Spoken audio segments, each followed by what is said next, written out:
capítulo 2, versículo 7. Hoje nós vamos apresentar uma criança linda aqui, o Pedrinho.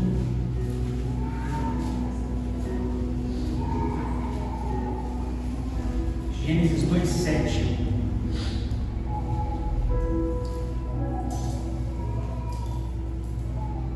Diz assim, olha: então o Senhor Deus formou o homem do pó da terra e soprou em suas narinas o fôlego de vida, e o homem se tornou um ser vivente. Amém?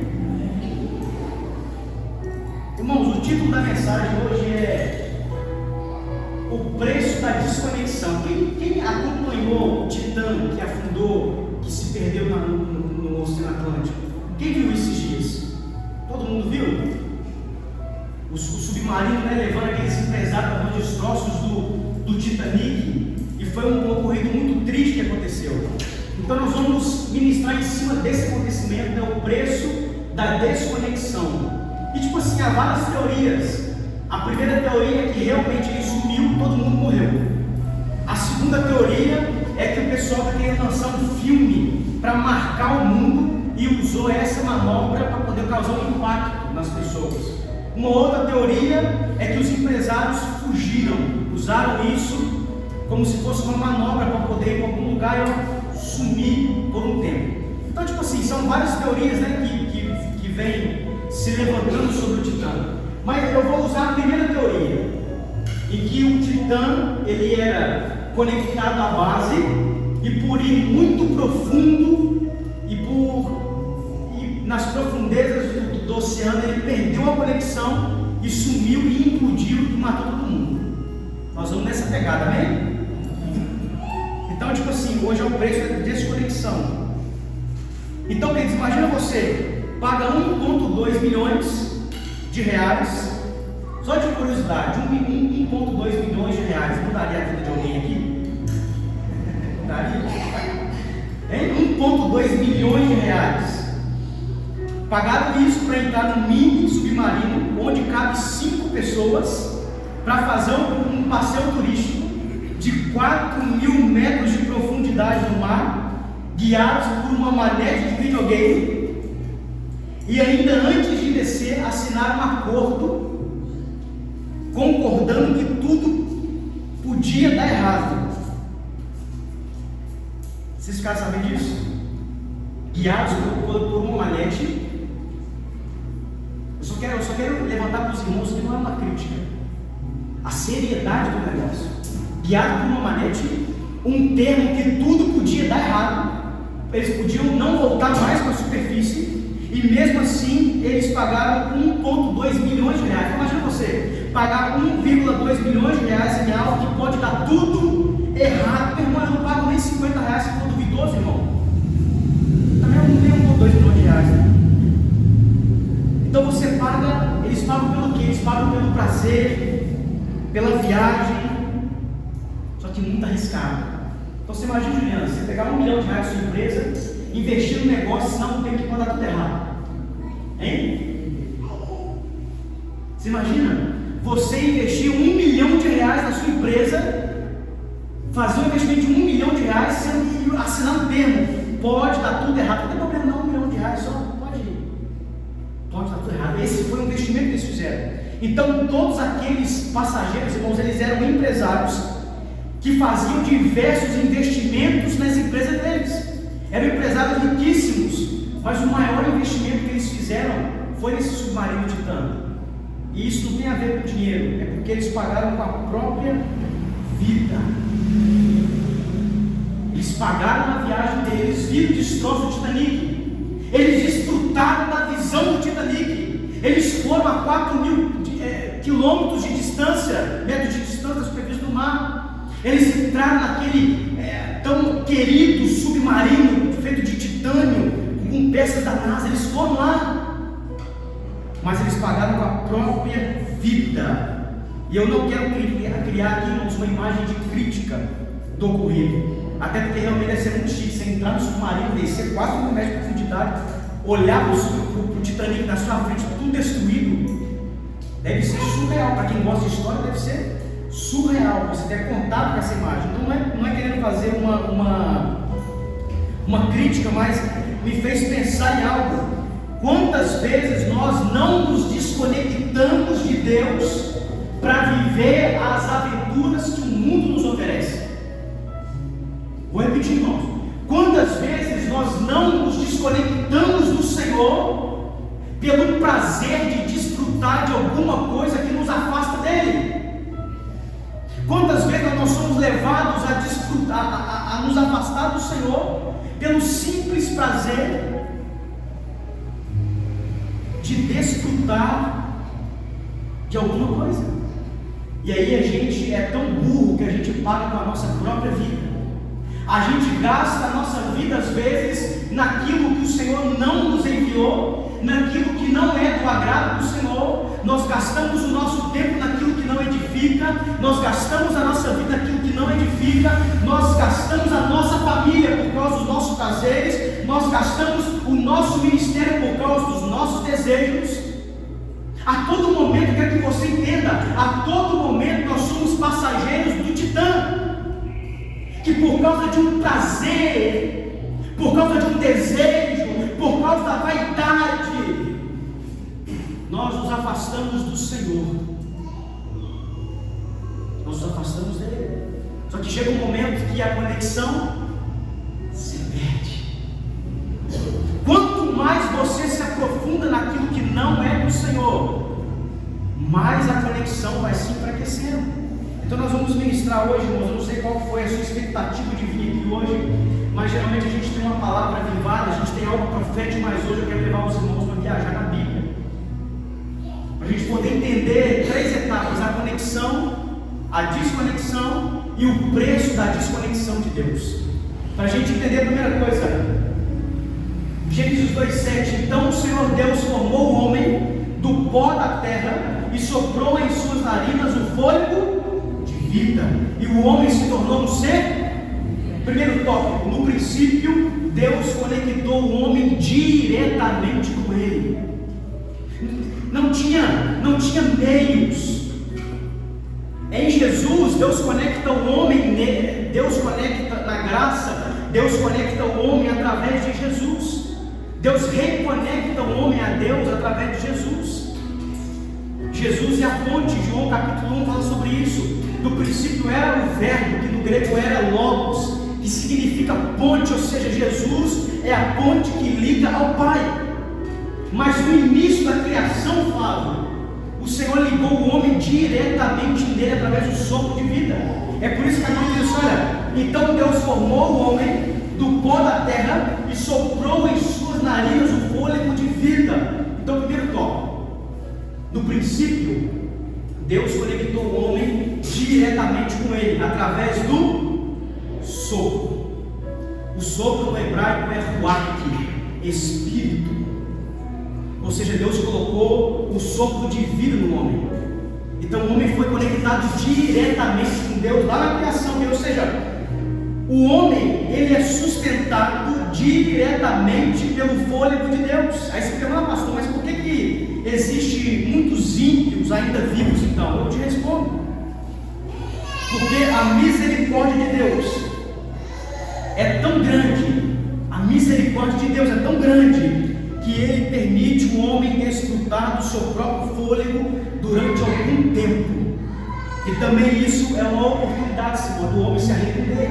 Abra nós em Salmo 145, 8, 9. Salmo 145.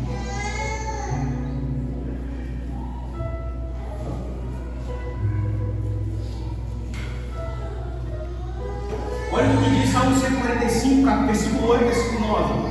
O Senhor é clemente e cheio de compaixão, tardio em irar-se e grande em misericórdia. O Senhor é bom para todos e as suas misericórdias são sobre todas as suas obras. Então o que acontece, irmãos? O homem, ele é sustentado pelo fôlego que sai de Deus.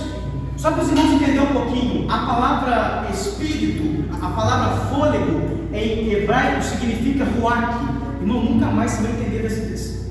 Nunca mais você vai esquecer disso. Presta muita atenção. Quando a Bíblia diz assim, olha, quando a Bíblia diz e soprou em suas narinas o fôlego de vida. A palavra fôlego em hebraico é ruach, que também significa espírito. Só que a palavra espírito também significa sopro, e sopro significa palavra. Quando você fala, sai o que da sua boca? Sopro. Já reparou isso? Que quando você fala, sai sopro. É por isso que aquele versículo diz assim, olha, para a gente poder aprender a discernir quando o Espírito for do Senhor e quando o Espírito não for. Quem lembra disso? Para você testificar se o Espírito vem de Deus ou não. Quem já viu isso na Bíblia? Para a gente poder aprender a testificar se o Espírito vem de Deus ou não. Se ele confessar que Jesus veio em carne, ele é de... Aqui não está falando, eu já vi gente, demônios se manifestando na igreja, e pessoas falando, declara agora, Jesus veio em espírito, e Jesus veio em carne, e Jesus veio... Não, a Bíblia não está dizendo sobre isso. Falei para os irmãos que você ia dar uma viajada, quando a Bíblia diz, para a gente testificar se o Espírito vem de Deus ou não, a palavra Espírito significa ensino, que é a palavra que sai da boca. Ou seja, todo ensino que não confessa Jesus como homem carnal aqui na terra, não vem de Deus. Porque naquela época existia uma teoria chamada gnosticismo, que ela dizia que Jesus não tinha vida em carne. Jesus era apenas um espírito, uma ilusão de ótica.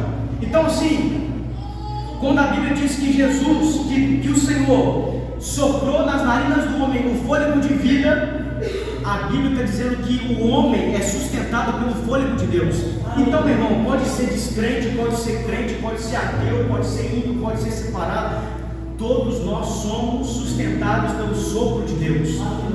Só que se sopro significa palavra, então todo o universo é sustentado pela palavra de Deus. Quando a Bíblia diz que Deus soprou em Adão, é a mesma coisa que a Bíblia dissesse que Deus lançou uma palavra em Adão que fez que Adão vivesse. Então isso é muito forte, e é através da palavra que nós somos gerados em vida. É por isso que Adão levantou, porque saiu a palavra de Deus.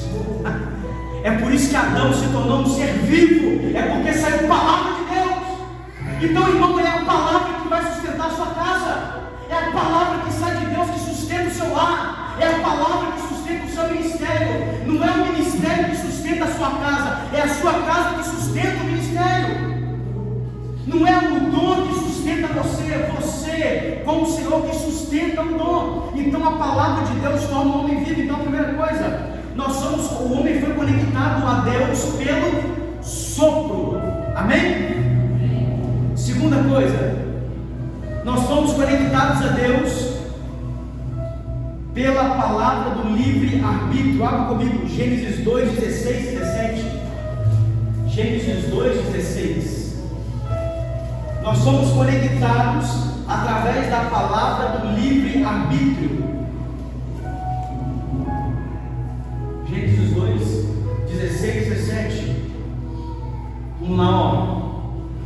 E o Senhor Deus ordenou ao homem: coma livremente de qualquer árvore do jardim, mas não coma da árvore do conhecimento do bem e do mal, porque no dia em que dela comer, certamente você morrerá. Então olha só, para a gente poder entender o livre-arbítrio bíblico agora, porque existe dois livre-arbítrios, irmãos. Existe o livre-arbítrio bíblico e existe o livre-arbítrio filosófico. O livre-arbítrio filosófico é aquele que você pode escolher o que você quiser escolher, mas o livre-arbítrio bíblico foi te dado para você escolher o Senhor. Vou repetir: o livre-arbítrio filosófico, você pode escolher o que você quiser escolher, mas o livre-arbítrio que veio de Deus veio para você poder escolher. Vocês vão entender? Vou explicar sobre isso. Então vamos lá. Ou seja, Deus conectou o homem, estabelecendo uma ordem que requeria no homem uma obediência. O que Deus falou com ele? Olha, tem a árvore da vida e tem a árvore do conhecimento do bem e do mal. Da árvore da vida você come à vontade, mas da árvore do conhecimento do bem e do mal você nem toca nela, porque o dia que você comer dela, você vai morrer. Ou seja, o homem tinha a responsabilidade, de dar uma resposta positiva para Deus. de ser obediência a Deus pela palavra que Deus deu ao homem. Então, de alguma forma, querido, o homem estava conectado a Deus por uma palavra de ordem que Deus deu para o homem. Porque quando Deus libera uma palavra em você, o que é a sua consciência ativa? Eu preciso obedecer. Quando você sabe o que está escrito, o que a sua consciência diz? Você precisa obedecer. Então o livre-arbítrio não veio para dar para o homem o poder de escolha, veio para conectar o homem a escolher o Senhor. Deixa eu te falar uma coisa, irmão. Quem foi pego pelo Senhor não tem outra escolha a não ser viver com Ele. É por isso que de vez em quando você foge, mas você volta. Você experimenta, mas você se arrepende. Você cai, mas você se levanta. Porque você não consegue mais viver sem o Senhor. O que te sustenta aqui não é a igreja, é o Senhor. O que te sustenta nesse lugar não é as luzes, não é o Senhor, irmão. Então, Deus está te dando uma escolha hoje. Escolha Ele. Ou seja, não tem saída para você. Aquela canção que já pisou no Santo dos Santos em outro lugar não consegue. Pode estar dentro da balada, mas da lá não posso estar aqui, gente. Já aconteceu com alguém aqui? Na época da minha juventude eu ia para os lugares assim. Mas eu estava, gente, um testemunho que eu conto, eu vou contar um testemunho, não vou falar disso, só um destaque. Eu estava no show do MC Menor do Chapo, quem lembra dele? E no seu. O Gilmar tocava no show, o Gilmar não lembra, o Gilmar tocava. E eu estava lá, irmão. E não sei o que, as músicas loucas e tal, e pá, que é bebida. Aí eu estava assim, aí do nada, o que eu estou fazendo aqui? Aí passava um amigo, vou apagar, não sei o que, então vamos embora, vai apagar. Aí do nada, Juliano, caramba, estou fazendo isso, porque quem foi gerado em Deus, Deus não larga. Você larga Ele, mas Ele não te larga. Você pode estar no pior lugar que você estiver, mas Deus vai estar lá. Você não pertence a esse lugar. Você não é desse ambiente, cara. Por que, pastor? Porque você foi na criação conectado direto com o Senhor. Então eu quero que os irmãos entendam isso, que o livre-arbítrio bíblico não é simplesmente para você escolher o que você quiser. A primeira vez que nós vemos Deus liberar esse conceito de escolha, na verdade, foi baseada numa chamada para a obediência. Deus colocou duas árvores, como eu disse, a árvore da vida e a árvore do conhecimento e do bem e do mal. O Senhor disse: olha, a vida você pode à vontade, mas no bem e do mal você nem toca nela, porque o dia que você tocar, você vai. Ou seja, quando Deus colocou as duas árvores no jardim, Ele disse para o homem não comer da árvore do conhecimento do bem e do mal, amém? Deus deu uma ordem direta para o homem: dessa árvore aqui você não coma. Mas o homem tinha a escolha de poder comer da árvore. Deus não tirou do homem a escolha do homem. Deus deu uma ordem para o homem não comer, mas o homem poderia se mover e comer. Ele não estava limitado a não comer. Mas o Senhor tinha dado uma ordem para ele não comer. Ou seja, Adão deveria ter usado o livre-arbítrio dele, Juliano, para obedecer e fazer a vontade de Deus. Nunca mais você vai olhar para o livre-arbítrio como você olhava. Porque hoje no mundo está assim: porque eu tenho livre-arbítrio, eu faço o que eu quiser. Não, pastor, porque eu faço minhas escolhas, pastor. Não. Então, quando você quebrar a sua cara, aí você começa a entender como a forma como você tem se posicionado. Não, Senhor, porque eu escolho assim, Senhor. O Senhor me deu o livre-arbítrio, eu faço da minha vida o que eu quiser. Eu sei o quê? Aqui está escrito isso, mas pelo amor de Deus, muito radical. Eu falei: então, beleza. O mundo está dessa forma, irmão. É o famoso meu corpo, minhas. E não está falando só de feminismo, não, fala de homens também. A sociedade está assim. Numa sociedade onde eles usam a palavra contra a palavra.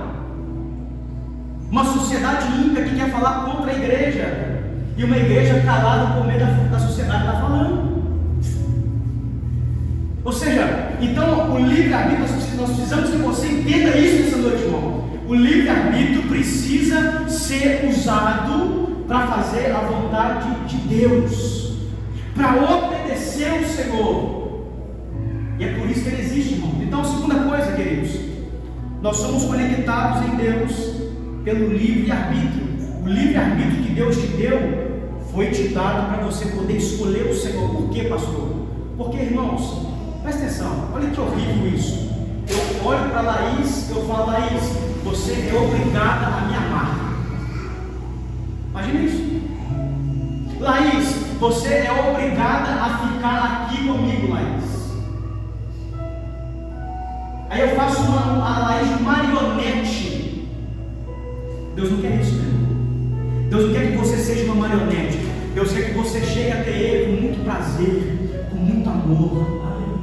O livre-arbítrio não é para você ser uma marionete, é para você ser livre dentro dele, é para você ser livre nele, é para que você possa amá-lo porque você o ama, é para que você possa obedecê-lo porque você quer obedecê-lo, é porque, entendeu? O livre-arbítrio é o que vai definir a sinceridade do seu coração. Se você não tivesse o poder de escolha, então você amaria ele obrigatoriamente. Se você não tivesse o poder de escolha, então você ia obedecer ele de forma obrigada. Mas o livre-arbítrio faz isso. O livre-arbítrio te caminha para Deus com um coração sincero, um coração entregue. Então nós somos conectados ao Senhor pelo livre-arbítrio. O terceiro e último, nós somos conectados ao Senhor pela intimidade. Adão foi conectado a Deus pela intimidade. Vamos lá? Gênesis 3:8.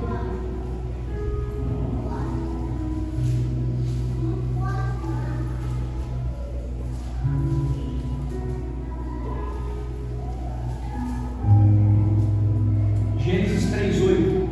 Vamos ler? Ouvindo o homem e sua mulher os passos do Senhor Deus que andava pelo jardim, quando soprava a brisa do dia, esconderam-se da presença do Senhor Deus entre as árvores do jardim. A Bíblia diz, irmãos, que na viração do dia Deus descia e caminhava no jardim. Você imagina isso, irmão? Olha a intimidade. Eu quero dizer para você, não foi Adão que criou a intimidade, foi Deus que criou ela. Não foi Adão que criou a intimidade, vou dizer, não foi Adão que criou a intimidade, foi Deus que criou ela.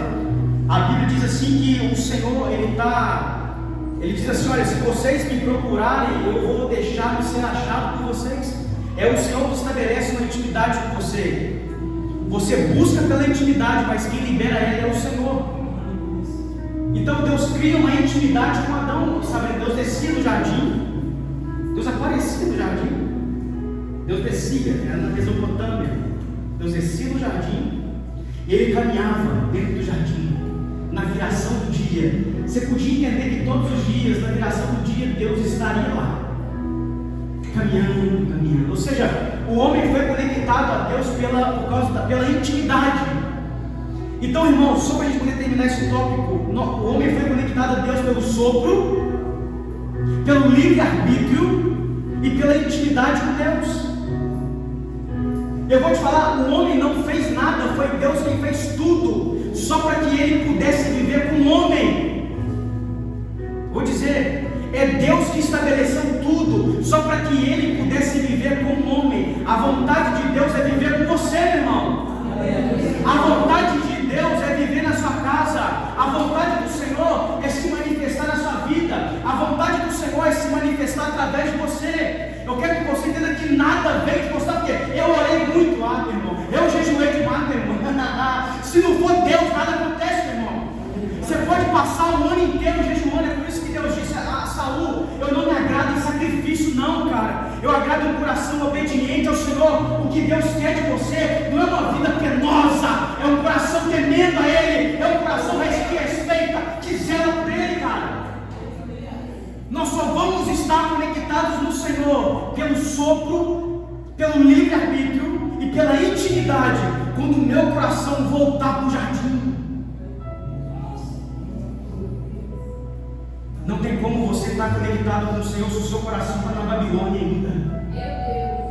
Não tem como você viver conectado em Deus se o seu coração não saiu do Egito ainda. Talvez você saiu, mas o seu coração está agarrado lá dentro.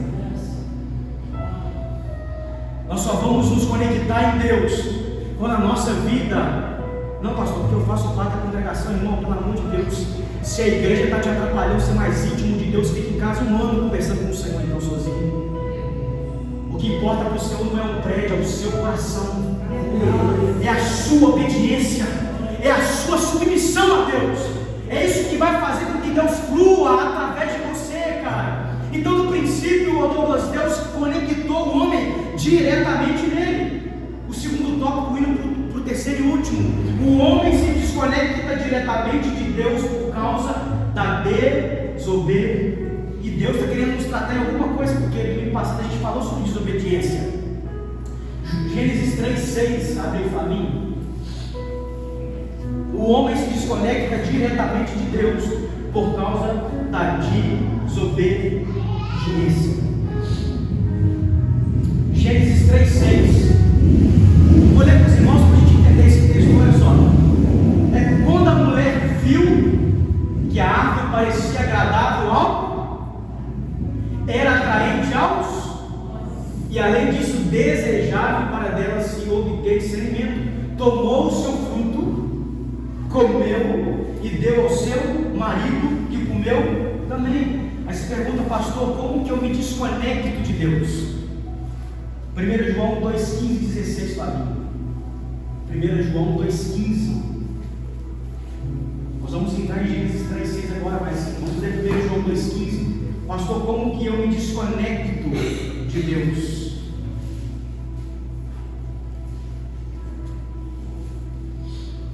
Vamos lá? Não amem o mundo e nem o que nele há. Se alguém amar o mundo, o amor do Pai não está nele. Pois tudo que há no mundo, a cobiça da carne, a cobiça dos olhos e a ostentação dos bens, não provém do Pai, mas do... Agora vamos voltar em Gênesis 3,6. Pode deixar aqui, Flavinho? Pode deixar aqui em João? Pode deixar aqui em João? Eu vou ler Gênesis 3,6. João diz assim: olha, que tudo que há no mundo não pertence ao Pai. A cobiça da carne, a cobiça dos olhos e a ostentação dos bens. Ok, eu quero que os irmãos entendam que Eva estava dentro do jardim, mas o mundo estava dentro dela. Não assusta não, né? Presta atenção. Eva estava dentro do jardim. É por isso que um homem dentro do jardim não conseguiu fazer com que o outro homem fez dentro do deserto. Não é porque você está dentro do jardim que o seu coração está conectado em Deus. Porque Jesus estava no deserto. Ele estava conectado no Pai. Ele dizia: eu falo o que eu ouço meu Pai falando, eu faço o que eu vejo meu Pai fazendo, eu me movo como meu Pai se move, e eu trabalho porque o meu Pai está trabalhando. Jesus ficava o dia inteiro conectado no Pai. Então presta muita atenção. Gênesis 3 diz assim agora, olha, João diz: a cobiça da carne, a cobiça dos olhos, a ostentação dos bens. Gênesis 3,6. Quando a mulher viu que a árvore parecia agradável ao paladar, prazer, atraente aos olhos, cobiça, desejável para dela se obter conhecimento, vaidade. Foram três coisas que o diabo colocou dentro do ouvido de Eva: cobiça, prazer e vaidade. 4.000 anos depois, João diz: o que mata o homem, o que tira de dentro da presença do Pai é o prazer, a cobiça e a vaidade. No início da criação, o diabo colocou essas três coisas no ouvido de Eva. 4.000 anos depois, João diz e fala: é isso que tira o homem de Deus. Essas três coisas, vamos lá.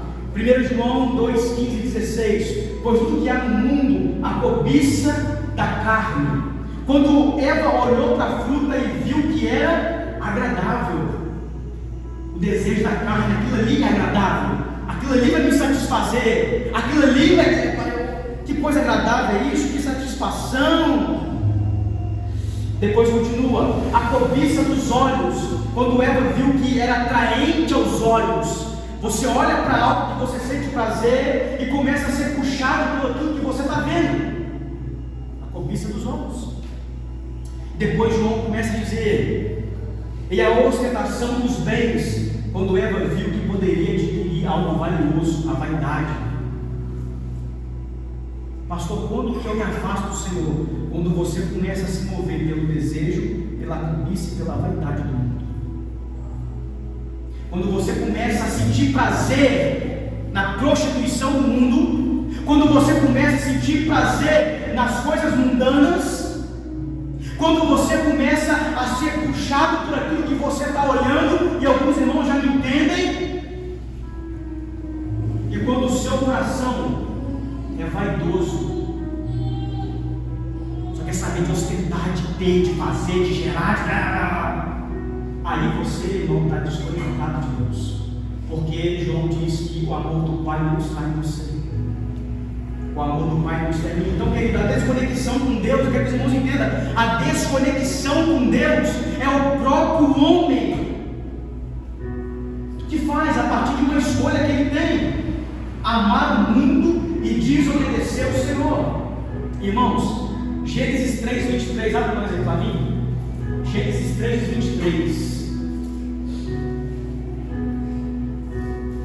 Quando você decide viver fora daquilo que Deus estabeleceu na sua palavra, João 3:23. Por isso o Senhor Deus o mandou embora do jardim, do Éden, para cultivar o solo do qual fora gerado. Ou seja, quando Adão desobedeceu a palavra de Deus e se desconectou do Senhor, ele foi tirado do jardim e começou a viver de acordo com as consequências do seu pecado. Quando nós somos desconectados de Deus, irmãos, você pode ter certeza, Deus vai te perdoar, amém? Mas você vai ter que trabalhar na consequência do seu pecado de erro. Deus vai te perdoar, mas você vai ter que lidar com as consequências daquilo que foi gerado através do seu erro. Talvez você esperou uma palavra. Então a responsabilidade, irmão, a responsabilidade da desconexão com Deus é diretamente do homem. E quando Deus expulsa Adão do Éden, Adão perde imediatamente a eternidade que vinha do sopro, porque Deus falou: agora Adão, você não vai viver eternamente mais, você vai viver agora por um período de tempo. Os homens passaram a viver de 60, 120, 300, 900 mil anos, e hoje caiu para 60, 70 anos, e quando Deus dá graça, alguém vive até 115. Ou seja, o homem agora tem limite de validade na terra, por causa do pecado. Então Adão perde imediatamente o que, pastor? A eternidade que vinha do sopro de Deus. Depois Adão perde a força contra o pecado, porque ele fez escolhas erradas. Na rede de Roma nós ministramos sobre isso. Quando Caim mata Abel, Deus chega perto de Caim e fala: Caim, toma muito cuidado, Caim. Olha o que Deus fala com Caim, irmãos.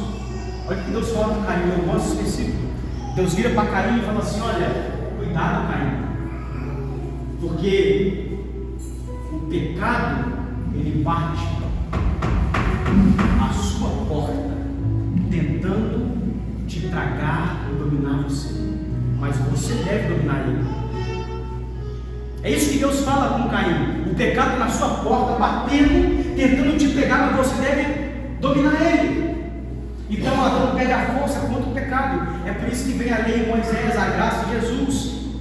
E por último ele perde a intimidade com Deus, porque quem via Deus todos os dias agora nem falava com ele mais. Você não perde, irmãos, quando você vive debaixo da desobediência de Deus, você não perde a presença dele, você perde também a voz. Você já não tem mais direção. Cadê a voz do Senhor? Aí é Deus perguntando: cadê o seu coração?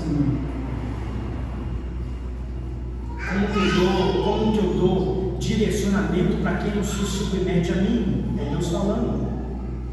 Como que eu dou direção para quem ama o mundo? Do que adianta jogar pérolas aos porcos? E para a gente terminar agora, a gente tem que apresentar um príncipe ainda. O terceiro tópico e o último tópico agora, quero que os irmãos gravam isso agora. consequências de viver desconectados com Deus. Provérbios 19, 29, não precisa colocar para mim. Preparados estão os juízos para os escarnecedores e os açoites para as costas dos tolos. Provérbios 14, 11. A casa dos ímpios se desfará. Salmo 22, 92, 7. Brotam os ímpios como a erva e florescem todos os que praticam a iniquidade, mas para serem destruídos para sempre. Provérbios 10, 29. O caminho do Senhor é fortaleza para os retos, mas ruína virá aos que praticam a iniquidade. 2 Tessalonicenses 1,9. Os quais por castigo perecerão eterna perdição, ante a face do Senhor e a glória do seu poder. Romanos 2,6. E Deus retribuirá a cada um conforme o seu procedimento. Romanos 6, 23. Porque o salário do pecado é a morte. O diabo é tão esperto que ele te paga para pecar, e você aceita o salário dele. E o homem aceita o salário dele. O salário do pecado é... Então, irmãos, o preço da desconexão é exatamente a morte eterna, a separação total de Deus. Aqueles que estão desconectados não desfrutam da vida eterna, não desfrutam do perdão, não desfrutam da salvação. Por causa da misericórdia, podem viver ainda, mas no dia do juízo não vão permanecer. Então o que nós cremos? Que a obediência à palavra de Deus, ela te protege da ira dele. Eu quero finalizar deixando só um versículo para os irmãos. Isaías 55, 7. Abrindo, Flavinho. Isaías 55, 7. Isaías capítulo 55, 7.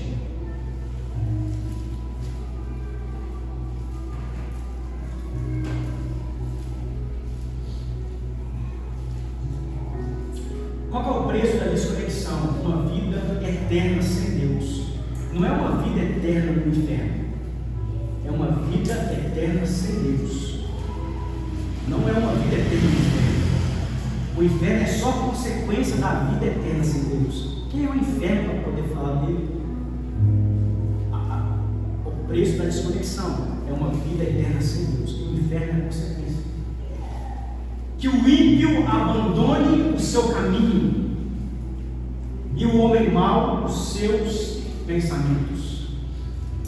Volte-se ele para o Senhor, que terá misericórdia dele.